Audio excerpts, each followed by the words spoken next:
And one of the great things about human species is that we have this remarkable organ, the brain.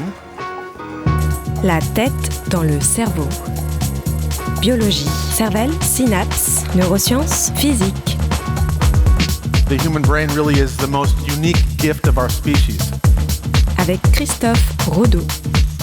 Plus que de simples sons, les mots véhiculent des idées. Les mots véhiculent des concepts qui peuvent impacter le fonctionnement de notre cerveau et plus largement de notre organisme. La tête dans le cerveau.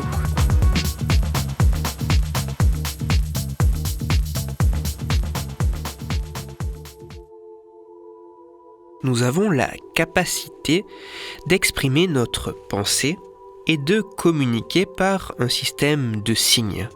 Nous avons la capacité d'exprimer notre pensée et de communiquer grâce au langage.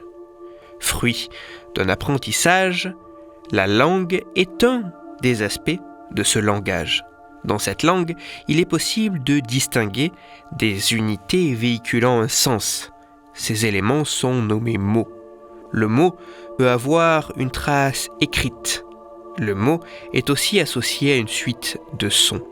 Le mot a ainsi une forme, un son et un sens. Le simple fait de manipuler ces concepts, à la fois abstraits et complexes, est déjà en soi une belle performance pour notre cerveau. Mais plus que de nous permettre d'exprimer notre pensée ou de communiquer, les mots pourraient avoir d'autres effets bien plus impressionnants sur nous. Je ne vous surprendrai sûrement pas énormément si je vous disais que le fait de prononcer certains termes liés à de fortes émotions, sentiments ou sensations peuvent impacter votre rythme cardiaque, susciter des souvenirs ou provoquer des envies et des désirs. Mais cela vous étonnera peut-être un peu plus pour des mots bien moins fortement connotés.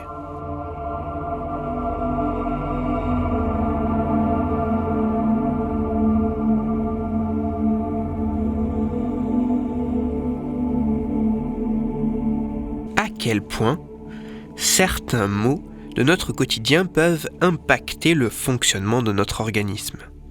C'est notamment pour répondre à ce type de questions que des chercheurs de l'université d'Aix-Marseille ont réalisé en 2017 une expérience publiée dans la revue Psychological Science. L'expérience des scientifiques consistait à mettre des participants au contact d'une trentaine de mots. Les mots pouvaient être soit des noms d'animaux comme lapin, soit des mots neutres tels que maison, soit des mots renvoyant à l'idée de luminosité, soleil par exemple, ou encore des mots renvoyant à l'idée d'obscurité, comme nuit. Ces mots étaient présentés à 30 participants sous la forme de mots à lire ou sous la forme de sons à écouter pour 30 autres participants.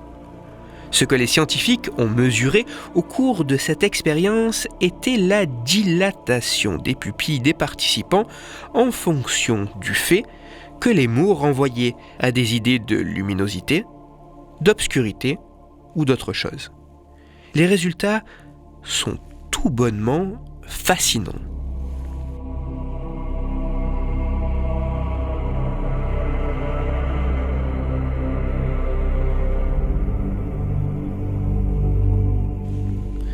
Que ce soit à la suite de la lecture ou de l'écoute d'un mot renvoyant à l'idée d'obscurité ou de luminosité, en moyenne, les pupilles des participants semblent voir leur diamètre se modifier assez spécifiquement, comme si la lumière perçue variait réellement. Cette fluctuation semble atteindre son maximum entre 1 et 2 secondes après la présentation du mot. Dans le détail, à la suite d'un mot comme soleil, jour ou illuminé, les pupilles des volontaires se contractent, le diamètre de la pupille diminue significativement. A l'inverse, suite à un mot comme ténèbres, foncé ou nuit, le diamètre des pupilles augmente significativement. Les pupilles des participants se dilatent. Par contre, pour les autres mots, les mots neutres, n'évoquant ni l'obscurité ni la luminosité, la dilatation des pupilles semble être assez moyenne. En résumé, les résultats de cette étude montrent que suite à la simple présentation d'un mot évoquant un caractère lumineux ou sombre, le diamètre des pupilles semble suivre les mêmes variations que ce qu'il se passe réellement lorsque nous sommes confrontés à de la lumière ou de l'obscurité. De la même manière que lorsque nous sommes plongés dans le noir, face à des mots évoquant cet état, les pupilles semblent se dilater comme pour laisser passer le maximum du peu de lumière présente.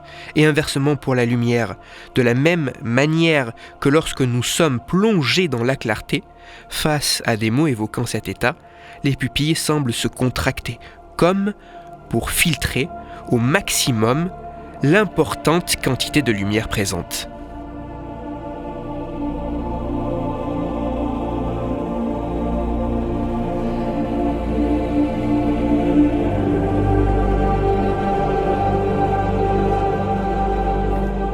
La perception par notre cerveau de simples mots évoquant un état de clarté ou d'obscurité semble pouvoir impacter le fonctionnement de notre corps, notamment de nos yeux, ces organes directement confrontés au changement de luminosité. Le fait que ce phénomène singulier puisse se retrouver à la fois lorsque ces mots sont lus ou entendus pourrait indiquer que ce n'est pas la seule représentation visuelle ou l'enchaînement des sons qui pourrait être à l'origine de ce phénomène. Jour, nuit, lumineux, obscur, clarté, ténèbres. Les mots portent des concepts qui pourraient entraîner des répercussions comparables à ce qui pourrait réellement se passer.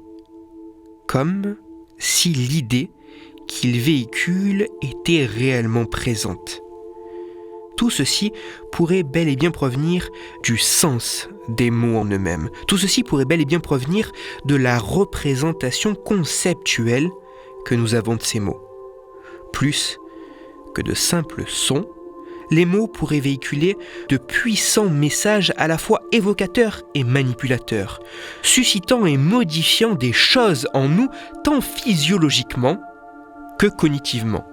Plus que de simples sons, les mots pourraient être à la fois de dangereuses armes, mais aussi de magnifiques cadeaux qu'il faudrait jauger, sélectionner et manipuler avec soin.